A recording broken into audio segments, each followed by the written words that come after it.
Going on, people? Back again. It's your boy Dame. What's going on? Let me send this out to my people out there on Facebook. Really brief, really brief. Tap in.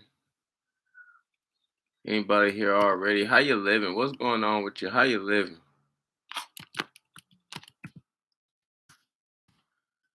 Surely we are here to have a nice, beautiful interactive dialogue. I know a lot of y'all watching them 49ers and them Rams, but that's fine with me. You feel me? We just want to keep it consistent, keep it steady. You want to know what's going on in the world? It's your boy Dame. Subscribe to Dame's World.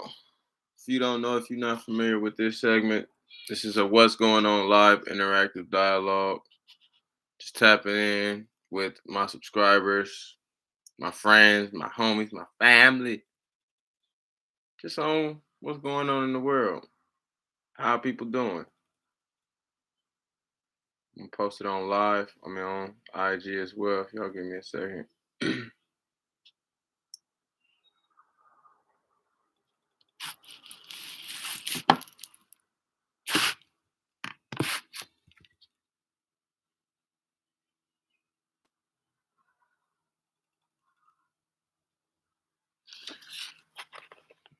Checking the connection.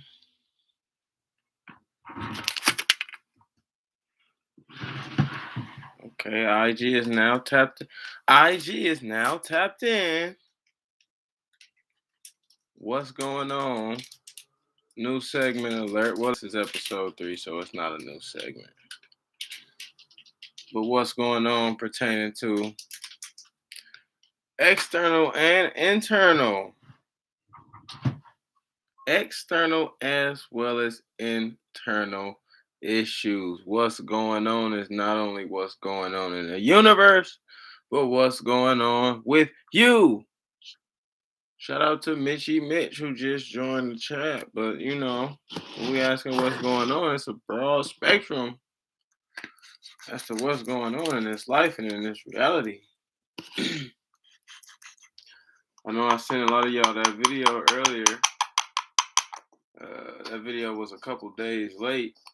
You know what I'm saying? I did that video, or I recorded that video about 5 to 7 days ago, and I couldn't wait to send it to y'all just to show y'all the nature of reality for a brother like me and people that look like me. Walking in a casino, chilling, minding my own. No more than 2 minutes into the casino, asked me for my ID random. Quote unquote random check. I say quote unquote random check because what the fuck is random about a search? You looking for somebody who fits the description as a criminal. And when you find that certain someone, you search for them and you check them and you do things that might not even be under the legal pretenses, like ask him for his ID. And if he don't give you his ID, you use force and authority or you kick him out of the facility. If y'all seen the video, I ain't even let it get to that extent. I was like, all right, I've seen it before. In order to avoid force, violence, and an altercation and a complete waste of my fucking time, okay, you asked for my ID. You want my ID, motherfucker? Here, take the ID. Then in taking the ID, his superiors called him. It wasn't even him. That's what I had to realize. Just in a lot of interactions and engagements, like you like to point your anger and frustration at people right in front of you, but a lot of the times they don't be responsible for the situation at hand. For example, your burger, you order a fast food burger, and that shit don't come out to your liking. So you go to the cashier and complain about how bad your fucking burger is. But the cashier didn't cook your burger. So taking your frustration and your energy out on the cashier essentially is redundant because it ain't gonna be nothing she could do or he could do to make your burger better. So now that gets to that video when I was talking to the security. That's why I was letting him know. I was like, bruh, it's not you per se, but it's what you represent when you put that badge on. It's what you stand for when you sign up to be a security guard or a law enforcement officer. A lot of people don't like to ask themselves what they doing when they're in a job in an institution.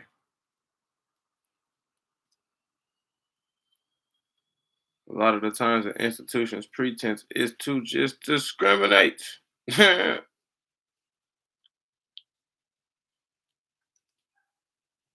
Roll up this blunt.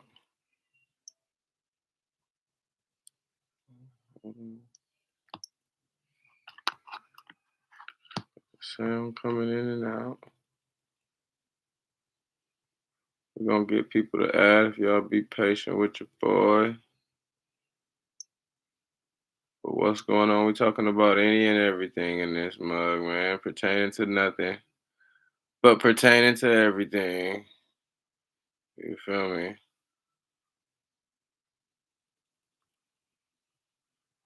Okay, I can't see that joint. See that. What is? Oh, okay. There we go. There we go. We're gonna get people up in this mug. Talk that taste. You feel me? Because it's real in the field, man. They say don't judge a book by its cover. But how sensible is that? Let me ask y'all. Don't judge a book by its cover. You agree with something like that? Because when I go to the library, when I go to a bookstore, what is it essentially that I'm looking at and looking for? I mean, do y'all go to the library and read the whole book? I know I sure don't. I go in there, I look at the cover. I might delve into the book, first couple of pages, introduction, maybe look at the back. But nonetheless, the cover of the book has a heavy influence on how I would perceive the book to be. So they say don't judge a book by its cover, but it's human nature to make these base judgments, hasty judgments about objects or phenomena. The reason why I say this is because as humans, we judge a book by its cover all day. People like to say, I don't judge, I don't judge. But I'll tell you firsthand. And then once I say it, you'll have to concede it because it's within your reality. You judge all fucking day. The only problem is you have a negative connotation with what it means to make a judgment.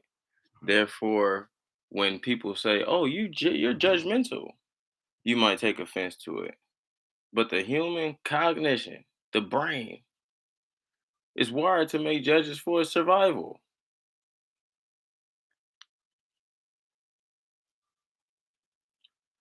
For example, you about to cross the street. You got a green light.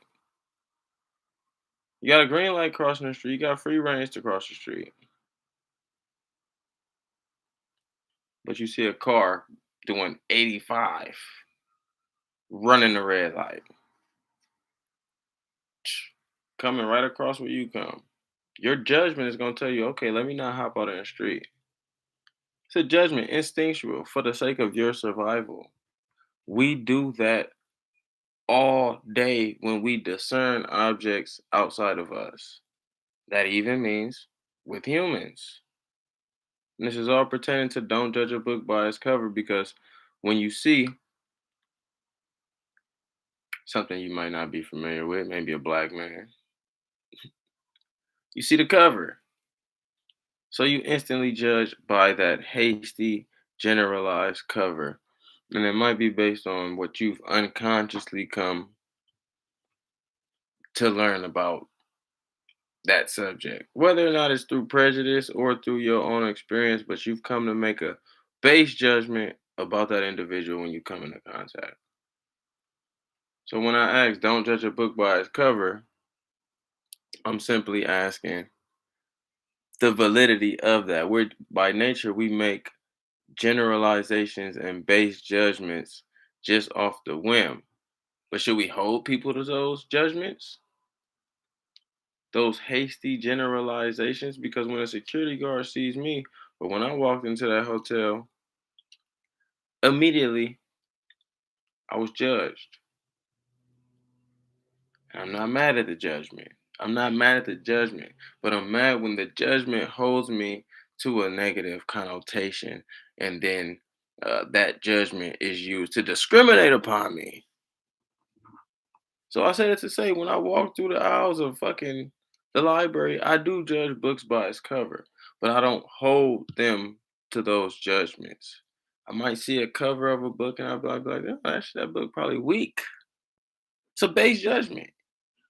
That don't mean that the book is actually weak. I only know a small increment of what that book is about, and I'm actually basing a prejudice of that book based on the little information I know.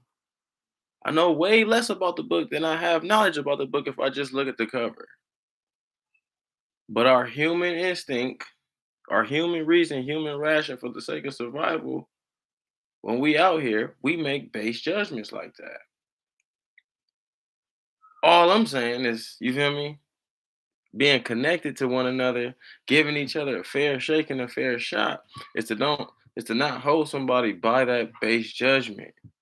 So when that motherfucker at the hotel, it wasn't even the security guard. He was just compelled to do what he was told by somebody higher up. It was the people higher up who made the base judgment on me. See a brother with dreads, young, instantly, hey, go get him. Go check his ID.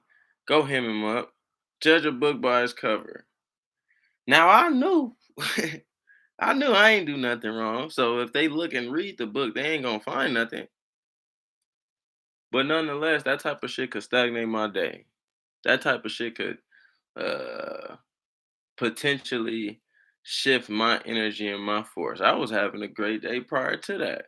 And even after that, I still had a great day. I didn't let it dictate my day. That's another thing. One moment, one frustrating, flustering moment shouldn't be able to dictate the rest of the moments you have in your day. You really have to think about that. How many moments do you have? How many seconds do you have?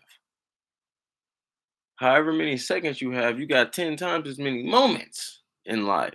So to have one moment or a few moments of fluster or frustration or even anger or hate or whatever it may be in your life, that's not going to dictate, that shouldn't be able to dictate the rest of your day with the willpower and the energy to know that you still want better moments in the future. You can't let that one situation dictate the rest of your moments in the day or in a week or in a month.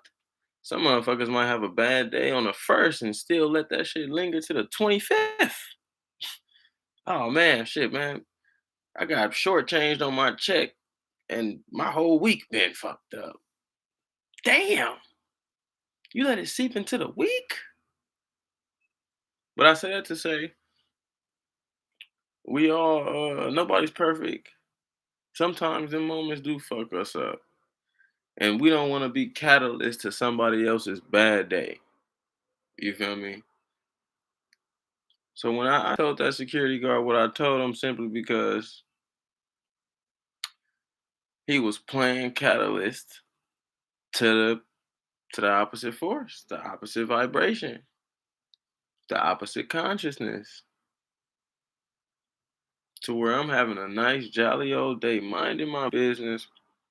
The only way I appear incriminating to him is my external, the cover of the book. So the cover in which I had was black skin. I had a beanie on, and I think I had a yellow sweatshirt on. You know, a nigga like yellow. I'm pretty fond of yellow and gold, man. But whatever he saw with the cover, his higher ups, let him try to hem me up.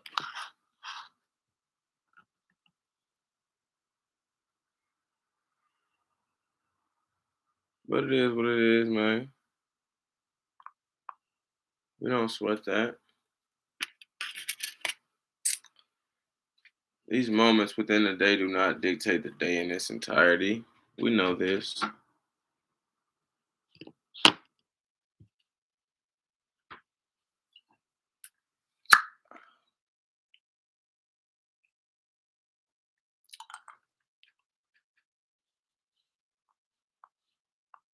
Shout out to everybody out there doing whatever it is you're doing out there, man. As long as you ain't inflicting on nobody else's rights and will.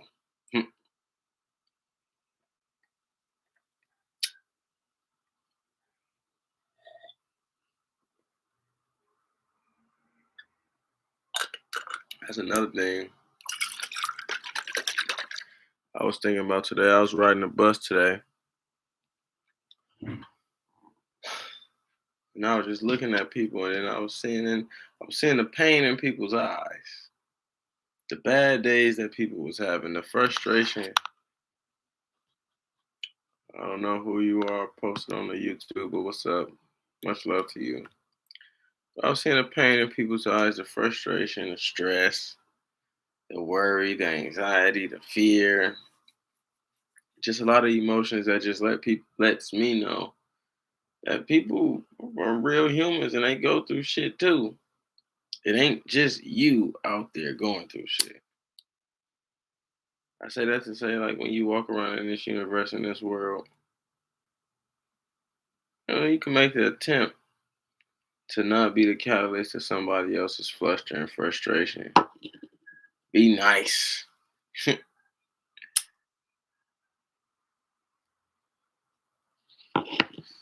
never know what somebody is going through. The fucking cashier you cuss out could be having a fucked up day in their head to the point where it's like the next motherfucker tries me, it's a wrap. And you be that next motherfucker who try them. And it be a wrap.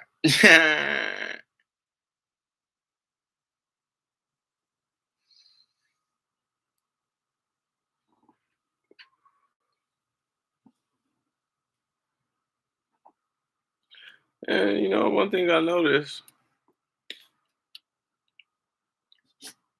some people it ain't that easy to be nice.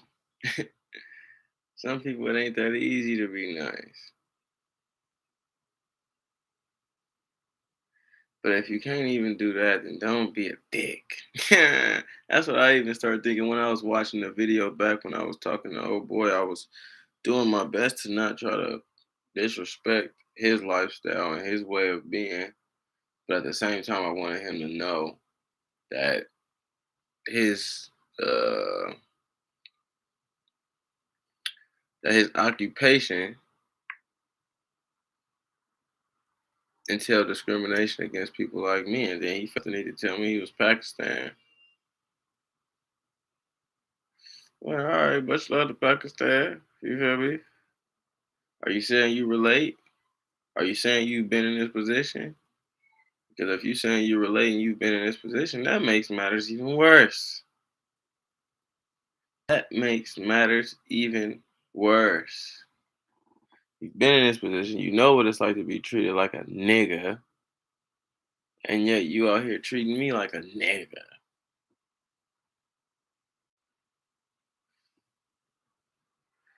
And I always tell people nigga don't mean black before you get it twisted. Hear it again. Nigga does not mean black.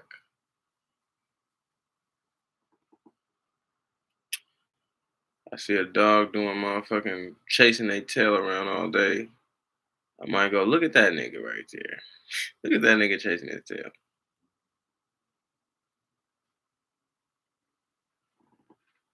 I see Jimmy Garoppolo throwing the triple coverage. I'm like, man, look at this dumb nigga right here.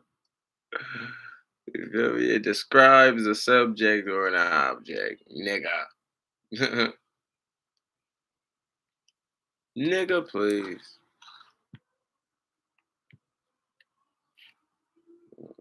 What's going on, man?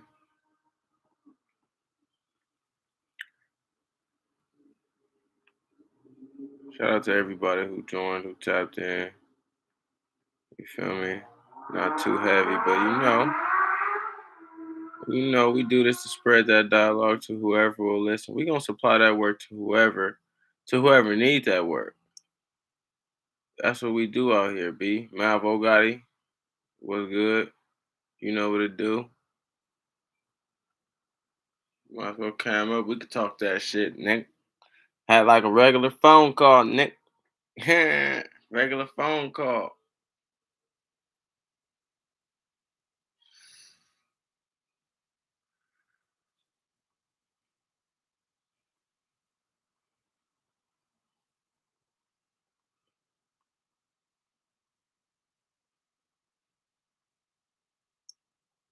It's a cold matrix we live in, man. It's a cold matrix we live in.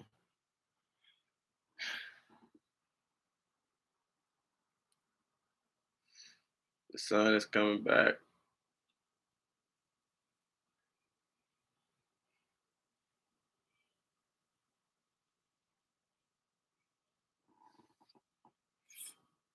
Luckily, I understand duality and the aspect of cold being the reason why I perceive hot and sunlight a certain way, the gratification I might have for that because of the duality of hot and cold, or as like 50 said, sunny days wouldn't be special, wasn't for rain. Joy wouldn't feel so good if it wasn't for pain. I mean, without that binary opposition, it would be hard to, I'd imagine that it would be difficult to perceive the benefits of hot weather if you've never had cold weather. You always got that as the standard. It's kind of like you get 3 square meals a day, and you been getting that your whole life, and you don't know nothing outside of that in your reality to the point where you take eating for granted. Because some people get no meals a day, point 0.5 meals a day, every other day, or 1 meal a day. So when something becomes the standard in your life, it's easy to overlook it as something to not really be grateful for. So given all hot days, I mean all sunny hot days, beautiful days, 86-degree weather days, at some point it's the standard. So it loses depreciated at that point. Supply and demand. It's an infinite amount of supply, so it's not to be demanded too much. You know what I'm saying? I say that to say, because I said the sun was out. I just said that to say I appreciate the sun, because I was gonna say I fucking hate the cold, but I appreciate the binary opposite nature of the cold that makes me appreciate the heat. But I'll tell you right now, my body, my mind, my energy, it's not a proponent of that motherfucking cold weather, man. You can't catch me in no motherfucking sub 15-degree weather. Shit. Shit. Oh, something in my dream. Negro, please. You know mustache having with whiskers like a rat. No, just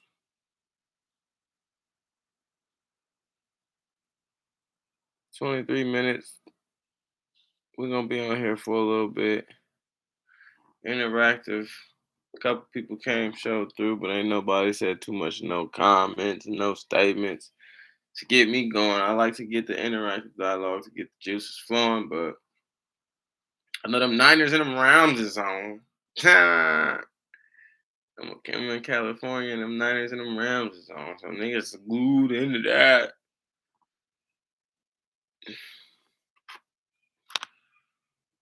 Hey,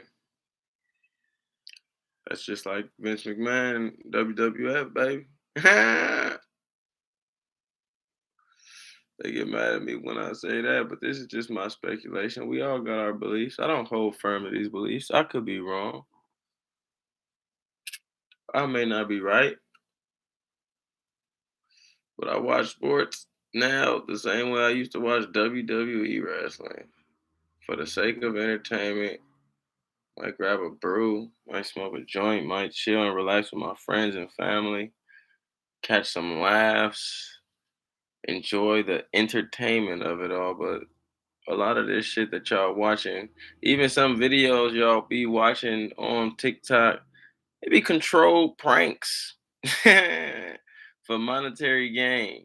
So like you got $1 billion industry like the NFL or the NBA or whatever sports institution. Come on now. You think that it's not being dictated by an outside force that you can't see? Who would leave all that to chance?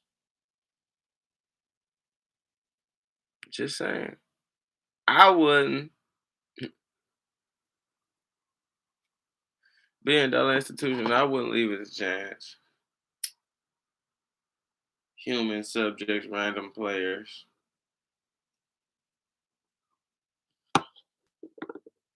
But hey, that's just me. Adam Silver is another Vince McMahon to me.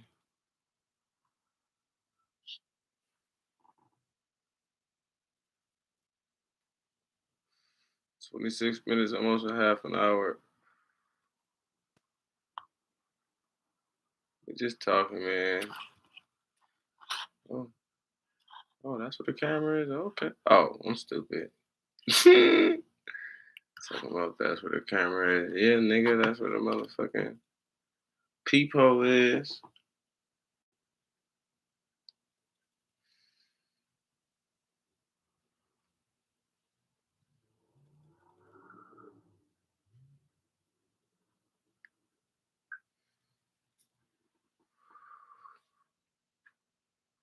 The unstoppable Josiah. What's up, my boy? Just chilling. What's going on? Episode 3, just interactive dialogue. With anybody looking to talk that shit, you feel me? Been here for about 30 minutes, talking somewhat, you know what I'm saying, in relation to the video that I sent out earlier to everybody. In relation to judging a book by its cover. I didn't say don't judge a book by its cover. The thing is, you can't help your judgments. You got an unconscious behavior that allows you to make judgments about me, uh, or whatever signal it is you interpreting for the sake of your survival. You got to know what's good for you in this life and what's not good for you. The energy higher than you gave you the will to do it. So judgments are within your nature. So I wouldn't say don't judge a book by its cover. But I will say be mindful of them judgments that you have when you see the cover. And I'm not talking about books, I'm talking about individuals. That video I sent you and everybody else was somebody judging a book and holding them to that judgment, therefore discriminating against them. And that's when it's like, okay, detrimental to us as a collective. It's like, okay, you can judge somebody by that cover, but at least read the first few pages before you act, before you discriminate. At least vet me. At least figure me out. Hey, how you doing? Feel my energy.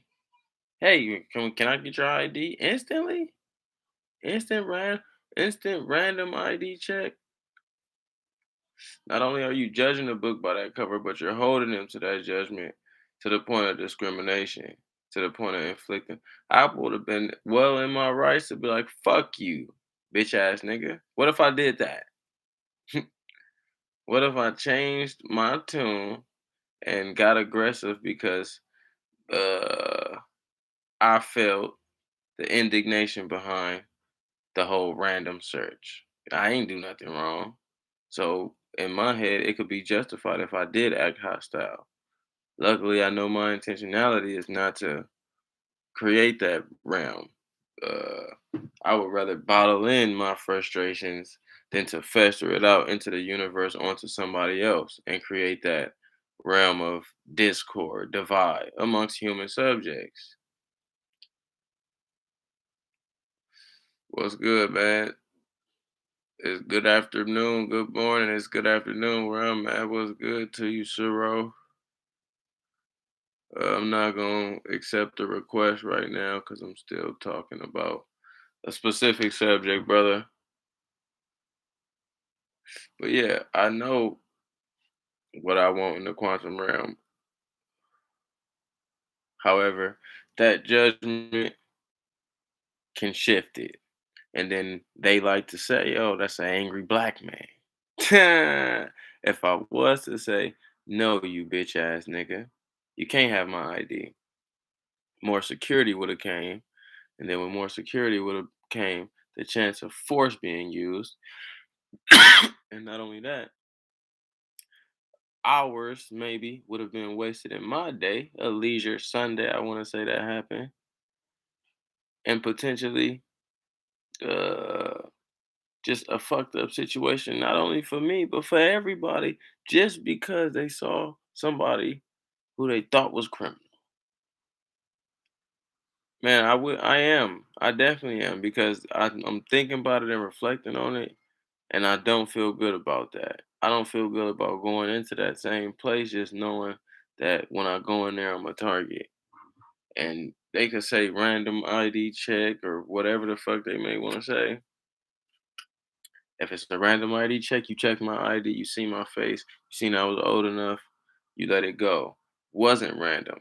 And he actually confessed, he let it be known, okay, this is not random. I got a call from above to search you. So that lets me know it's not randomized, it was specified.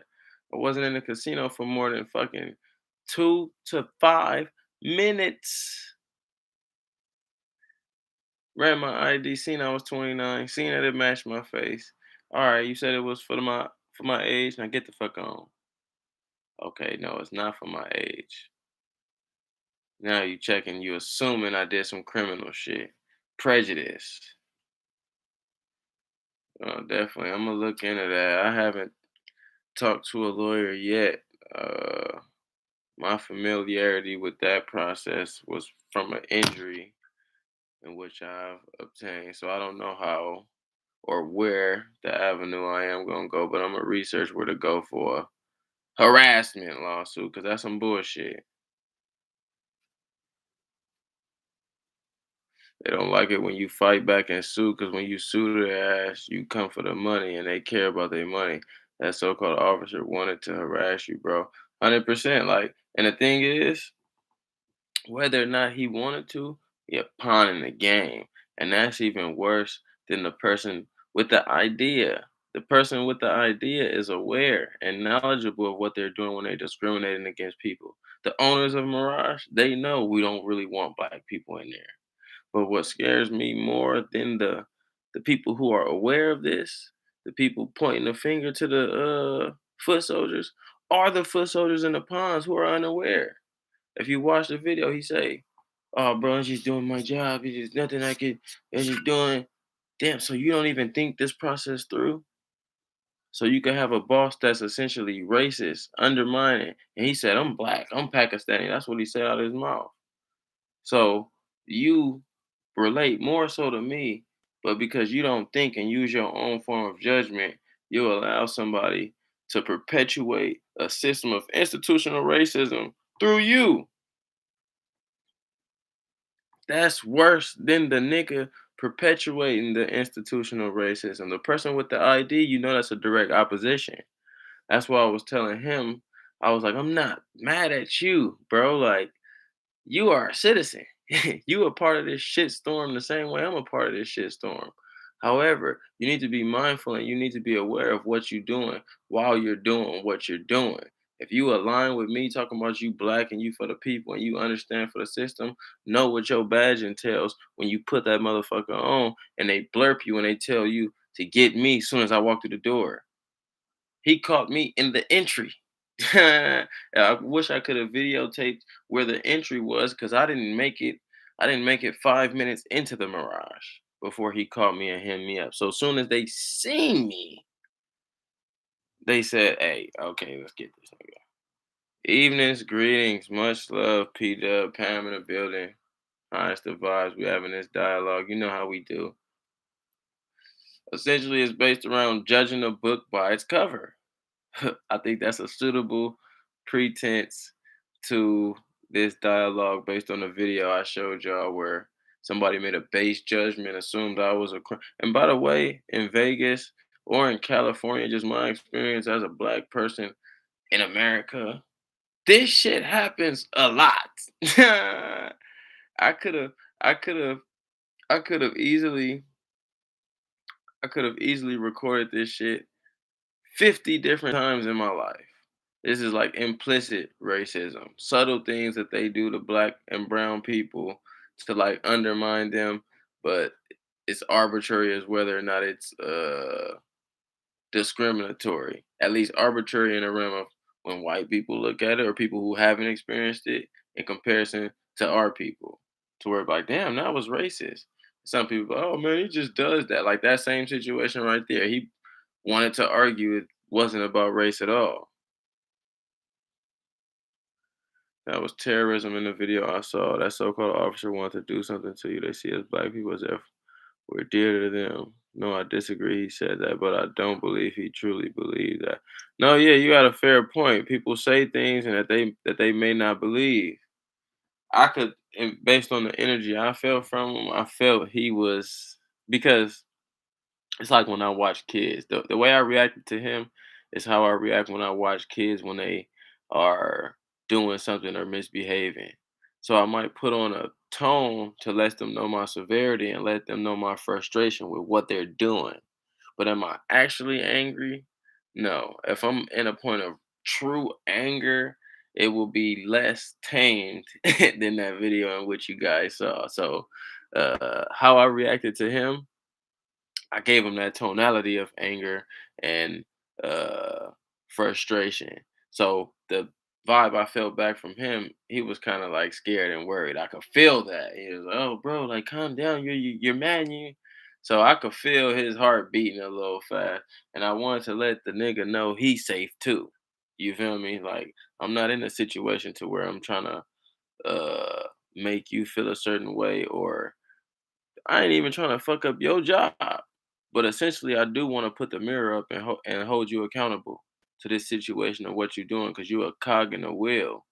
You not just this isn't just a random incident that you are doing. People who hold your occupation, that yellow security guard jacket all around Vegas, they get paid to do that same shit in all them casinos, just at different times. And all of them will tell you it ain't got nothing to do with race. But if we just put cameras to the scene and show the subjects who constantly get heckled with and fucked with, they gonna look like me. I've been living around here for about 3 to 4 years, and when it's not me, it's somebody who looks like me 95% of the time. When it's not a person who look like me, it's somebody who looks guilty. Like what I mean by that, a shit-faced motherfucking white man drunk off his ass or somebody belligerently screaming through the strip. But when you see somebody who was just walking or may have not done anything, I'm not saying they didn't do nothing, but may have not done nothing, just got pulled over to the side randomly. It's black people. It be brown people sometimes, but predominantly it be black fucking people. And that's the shit, that's the part of the reality that don't get documented. There's no empirical data that can show this shit. There's no stats to document when they just heckle with us because we black. When we walk through the store and we get followed or we get looked at with shady eyes, like and then that shit is because you got the construct perpetuating that, but then you have the sociological reality, you got the economic reality, you got the psychological reality from all of that shit. All that shit plays a factor into my day to day existence to the point where when I do go outside as a black male and I do see a police officer, I'm gonna have a different level of awareness than somebody who may not experience that. Some people might get that awareness and develop an anxiety. And who wants to fucking operate from an anxiety induced reality? Nobody. You want to be calm and collective when you're making decisions, especially decisions predicated on your survival. So not only do instances like that directly discriminate against us, but it fucks with us psychologically, it fucks with us socially, it fucks with us emotionally. Luckily, we're strong enough to endure the shit. Luckily, we're strong enough to endure the shit like that. Like to go through as much shit as black and brown people go through. I'd be surprised that our suicide rates is so low. We won't kill ourselves for the life of it, no matter what we go through and what we endure. Now you got some people, you know what I'm saying, who jumped off the boat, who didn't want to endure captivity. And I honestly I respect that too. I respect not wanting to endure captivity 24/7. Fortunately for me, I haven't experienced depression. But to me, the definition of depression is just constant pain, moment to moment to moment to moment to moment to moment to moment to moment. No breaks of just pain. So in enduring that and then knowing the future holds more pain, shit, you captive on a boat, enslaved, and you jump off. I'm like, damn, I understand that shit. I don't know if I would take that route. I think I'm gonna try to strategize to survive to the best of my abilities, but it's understood when people be like, I ain't doing this. Hmm. Yeah, we got more people. Comic Head, what's up, man? Just vibing, man. We having this interactive discussion, talking about the nature of judging a book by its cover. I guess that's the what's going on, part three. Hey, look, Bridget, I hear you. The thing is, one of my favorite sayings is "It is what it is," and then how do we deal with what is, and how do we deal with what is with the ability to change what is. So in that moment, like, and then it's a snap fast moment. You got your decisions. So because I wasn't emotionally invested on that decision or on that moment, I had the ability to process logically what I wanted to do. So when he did, I knew as soon as he asked me for my ID, you were being racist. You were being discriminatory. You were doing what niggas with badges do. But at that moment now it's like, okay, what do I want to do in this situation? I could escalate it. You feel me? I could ruin my immediate moment to show uh show the guys of who's behind this whole shit. I could let you know as an individual in that institution you in, your role in this shit, which is what I chose. Or I could just fucking cuss you the fuck out. So a lot of things were playing on in my head. And then the ultimate result ended up me being, okay, let me just tell him and let me record him so I could show people just the nature of our experiences that we go through implicitly with this system. Heinous shit. You know how often that has happened to me, not only in Vegas, but in California. I haven't been to other rural places, but Arizona, wherever you at, Philadelphia, wherever you at, it's a different form. It's a different face to the same construct. If you don't know it or not, we're in America, Western society, damn near global society. Institutional and systemic racism is what is professed all around. And it's something that is what it is, in which we have to live with until we have the power to shape and change that paradigm and that reality.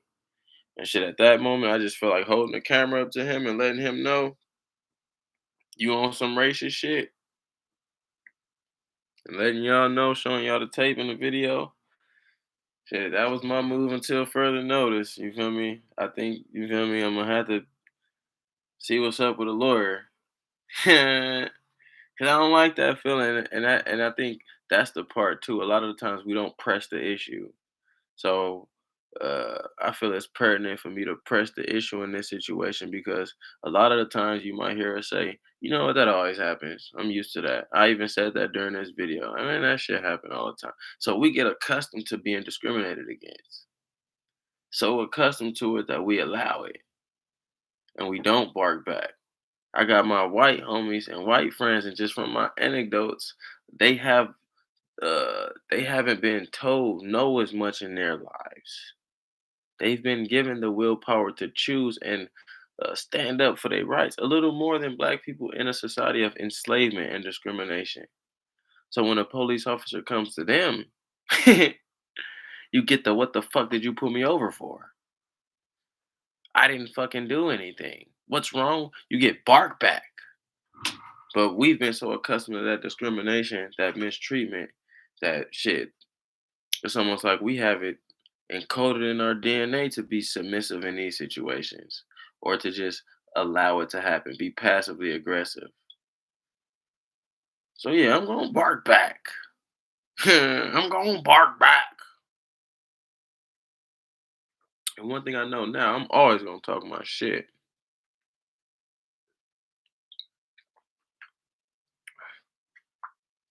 I could have definitely chosen to take it another route. It was definitely I was within a wide range of options. White entitlement is a danger, but us black people need to see that America was never. Hey, let me pin that. Let me pin that, bro. Precisely. Exactly. To to expect change is redundancy at this point.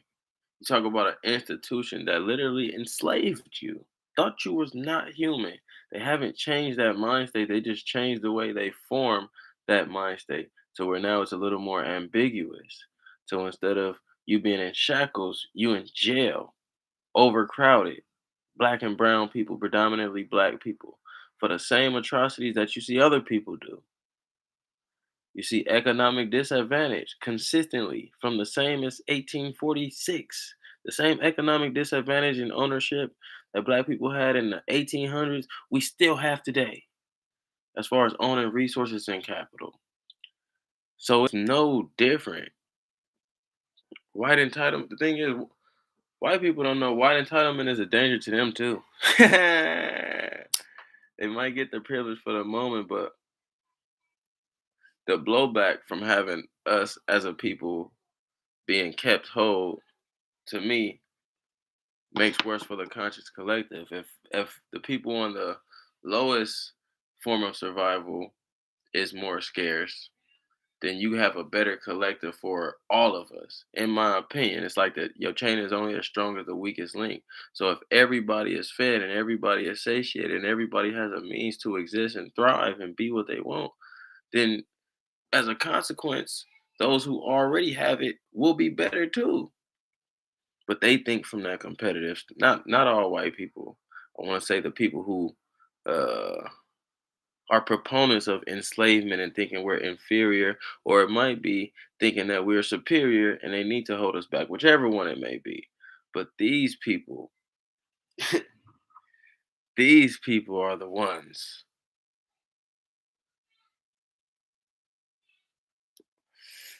that shape society, shape the construct. Much love. I'll save this definitely. I'll definitely save that.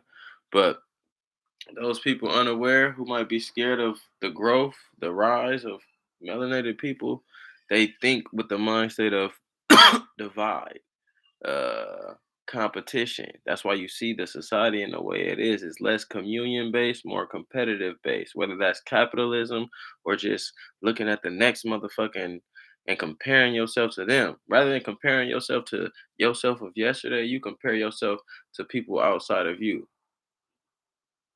Competitive capitalistic mind state is which these elitists who just happen to be uh, white supremacists in ideology.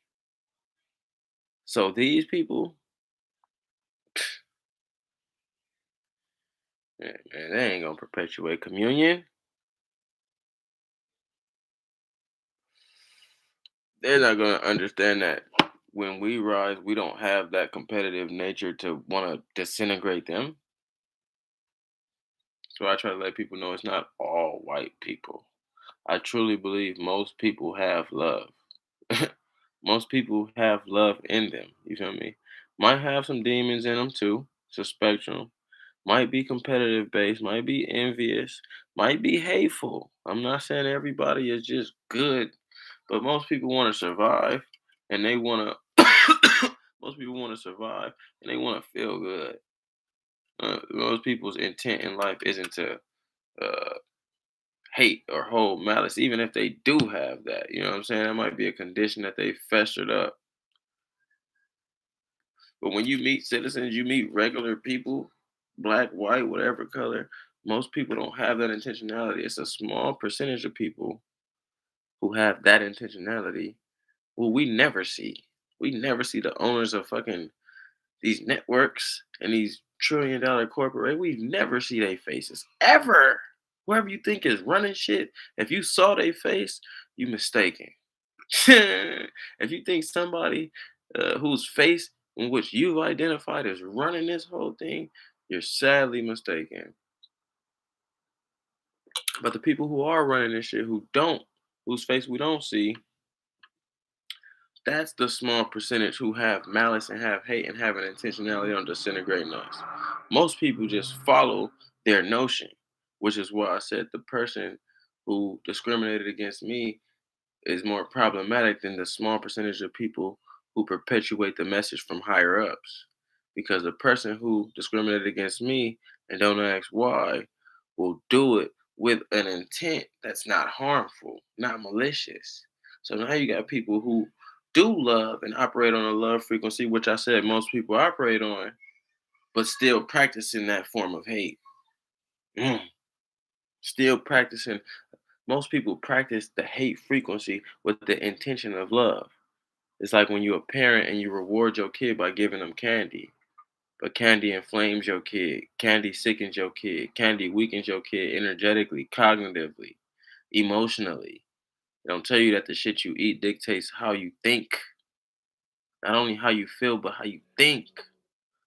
So while the parent might have an energy of love, when they give this kid a snack, they giving them a death affirming tool in society. It might be hyperbolic to y'all. It's just a Snickers bar, but everything is indicative of something. Life or death. Give your kid a fucking orange, that might be indicative of life. Might not inflame. Might make him more energetic. Might make him happier. Might make his thoughts more clearer. Might give him clairvoyance. So it's analogous to the many workers in America. Those are the most dangerous people. The people who insidiously practice racism, which is the 90%. You got like the 1 or 2% who per, or who create these institutions and profess these ideas. You have a 90% range of people who practice these ideas without the intention of hate, but with the actions of hate, with the intentions that are ambiguous. You play with I go gambling in a casino with these workers with these intentionalities. I'm gonna feel love. And they're gonna feel love and they're gonna be like, no, I don't. That's why you see people be like, you see a lot of white people be like, I'm not racist, I don't hate you. That's dissociative. Racism is conceptual, not emotional. So you don't have to hate to practice racism. This is why this is why it's so fucking tricky. You meet people who have the emotion of love but might practice conceptually racism. Like the next officer who fucks with you. Some of them officers literally hate niggas. Hate, emotion of hate. Can't can't stand when they see you. But for the most part, it's people trying to fill their quota, getting put in marginalized areas and discriminating against you unconsciously, even though they can hang with a black person. They can go to a bar and talk to a black person and chill. They don't have the energy of negativity whenever they see a black person. And them people is way more dangerous. So awareness is pertinent for people to be aware of what they're doing when they're doing it. Like all of us do it in Western society. All of us profess unconsciously white supremacy or racism. Unconsciously, at some point in your life. Think about this. It's just subtly. I'm speaking English right now. Think about it subtly. White supremacy. It doesn't just mean uh, discriminating or disintegration of the black and brown community, but white supremacy, the standard, also can be seen in the language in which we speak. We speak English and Spanish. It's just Eurocentric language. So you have to understand, like, unconsciously, if you were born in a society that always professed white supremacy, then you're gonna pick up some tendencies that might be reflective of that white supremacy. A lot of people gotta sit with themselves and be like, damn man, I picked up some ideas that might be racist, that might be sexist, that might be undermining to my own people. It's not just white people. Black people hate black people unconsciously. If you grew up in America, you grew up in Europe, if you grew up with an indoctrination process of Eurocentric teachings, that just is what it is. Yeah, you got some intentionality is big. Shout out to Mimi So Blessed, but intentionality is huge. Some people, and that's the thing. That's how I gauge my enemy. I gauge my enemy. I gauge my allies different. My allies have to know cognitively and emotionally where they stand. Those are my allies. The niggas in purgatory is the ones who I'm talking about with the intentionality to do well, but then they practice conceptually actions that discriminate, like the security guard. His intentionality may have been well, he may not be a bad nigga, but he's practicing actions indicative of harming my community, practicing actions of racism. So them niggas is in purgatory. And the niggas who I'm in opposition with. So you got my allies, the niggas who know energetically and cognitively we fighting for the people. Then you have the purgatory, which energetically they might not harm you. You know, everybody got white people that's cool and racist in their life. Them niggas is in purgatory. Then you got my enemy who knows we gotta keep niggas down. Them is the faces we don't see. The the the heavy controllers of the resources. So my enemies, I don't see my enemies. I don't see my enemies. You got random citizens, the nigga who puts on a bag and is an officer for the most part. You got some of them who operate with that hate frequency, and that would be my enemy, my opposition, who knows his intent. But then you got most I done met a lot of these police officers and some of these CHP institutions and seen their get out. And it's like, oh, okay, you don't hate me, but what you practice every day undermines people like me. You practice racism. Be a lot of good people practicing racism. What up, Auntie G in the building? Tap into her, she's oh man, you want to get that sage in every way. Go to Auntie Gina. But no, man, it just hey, you got unconscious racism and you got conscious. You feel me? Those conscious and aware that they practicing form of discrimination, of course, you opposite, I don't want nothing to do with you. You know where I stand, I know where you stand. But for the most part, the mass percentage of people unconsciously practice racism. That mean they accidentally do it. There was a security the other day. She said, "Hey, I had my backpack. I was selling books on the strip. Not illegal. Motherfuckers sell shit all the time. But they choose to bother who they choose to bother." So she said, "Hey, what are you, what are you selling? You're selling cologne?" She thought I was soliciting and doing something I shouldn't be doing. "Let me check your back." I said, "What? No, you're not checking my backpack." This is why I recorded this nigga because it happens so frequently that sometimes I just bypass it, or sometimes I might say something, but I'll overlook it. It's been happening my whole life. That's what I'm saying. That black experience has to be expressed so people can understand. Like this shit was happening when I was 8 years old. Subtle forms of discrimination. But yeah, she did the same shit essentially. Where you going? I said, don't fucking worry about where I'm going. And sometimes you gotta be hostile to these motherfuckers. Don't worry about where I'm going. I'm going to get some motherfucking food, and you don't need to worry about where I'm going. What's in my back? You don't need to worry about that. I said I would show you, but I don't fucking like your approach. because there ain't nothing but books in this bag. And I'm minding my business and I'm not showing you any signs of criminality other than your misconception of a brother thinking he doing something illegal. Thinking I'm up to no good just because I'm black with some locks and I got a backpack, whatever that may mean. So yeah, man, shit. Sometimes you gotta stand up. Stand for something, man. Sometimes you gotta stand up. If it's a part of your fight, everybody ain't about the same fight. I wouldn't suggest people stand up for shit that they don't uh feel in the pit of their stomach. They don't wholeheartedly believe in. If it's not your fight, this ain't your fucking fight. But me, I'm gonna stand up for the things that I believe in.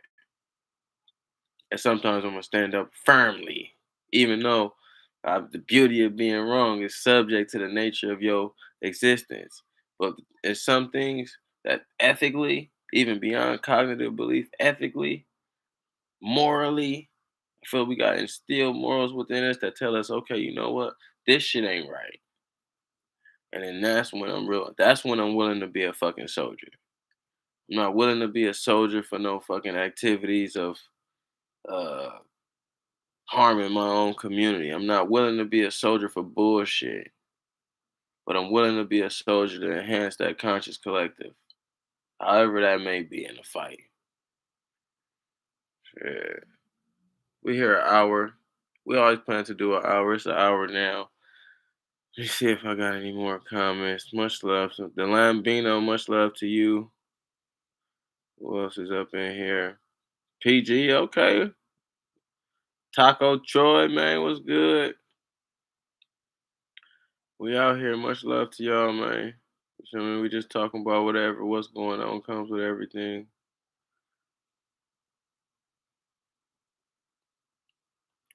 He said they let me read this comment. He said they hate us and yet want to be us so bad. They're obsessed with us, and the sad part is that the so-called officer wanted to get our brother today, and it's scary. This is what I'll say in regards to your comment. The ones who that's what I'm saying. You got to peep the intentionality just from my observation. Most of the ones who hate us, we don't see them. If we do see them, they might have a suit in a position to where they hide it and mask it. Or they might literally have a mask on, like the Klan, the ones who hate Negroes. Like, hate, I can't stand to see them, I don't want to watch. But then you have the people who go to these games. Then you got the people who work with black folks.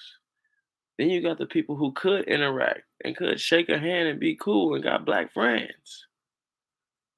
Those the ones that want to be us a lot of the times. And then you got real white folks who respect their culture and respect our culture, don't want to be us and just exist as they are, which is the utmost respect. You feel me? It's a spectrum of all that shit. You got authentic ass white people too. Shout out to them. Much love to them.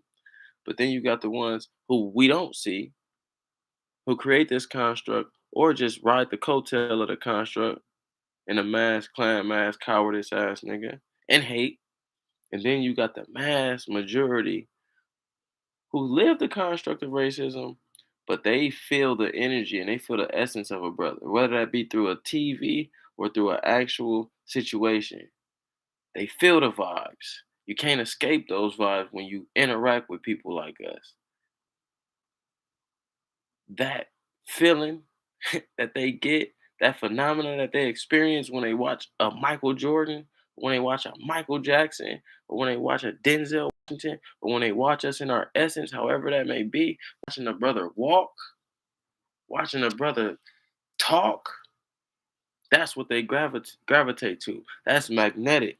That's an energy that makes people want to copy. That's why melanated people throughout all of our existence have dominated culture the whole time. It's that essence in which they want to be us at. And those are the ones who uh, may not get the face, or those are the ones that may get the facial implants, the ass, implants, the Kim Kardashians. Those are the ones you talking about that want to be us. But the ones that hate us, best believe they got them pointy ass noses and them little ass lips. And they want us dead. Mhm. Much love to everybody in the building.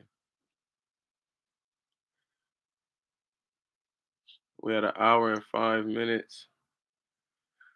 We want to tap in. We did tap in. Your boy got to get some dinner. About to grab something to eat. The Unstoppable Josiah, man, I appreciate you for tapping in, adding to the dialogue. That's exactly what I be looking for on these What's Going On. Somebody to add to the dialogue, to give me a signal, to uh, cause my mind to expand and go somewhere else that I wouldn't have taken it hadn't you been here. So appreciate you for that dialogue. Appreciate everybody for joining. We're gonna continue this dialogue tomorrow, and we're gonna finish, or next week, excuse me. And of course, we'll always finish with the outro. I don't know if you got this done, Unstoppable from side, but hey, if you fuck with me, then you consequently fuck with this, because this is reflective of me. The beauty of being wrong. By nobody knows. KNOWBODY knows. My doctrine. My doctrine. You feel me? So go get that before we tap out. Much love to everybody. Have a good night, man. And you know the essence, you know the premise of this video. Don't judge a book. Or I'm not even gonna say that. I'm not even gonna say that. Judge a book by its cover, but don't make much of that judgment because you ain't read the whole fucking book. You ain't read the back. You ain't read the boat in the middle. So you can make a base judgment of the cover, but don't hold a motherfucker to that judgment so much to where you make an action indicative of that hasty judgment. Wait a while before you assume that the cover of that book or the skin of a certain individual is a certain way. So that's how we end that. Much love. Paris Tasty Treats, that Tranisha. What's good out there in these streets? Much love to you, but I'm out right now. Tap in with y'all next week, man. Much love. Peace.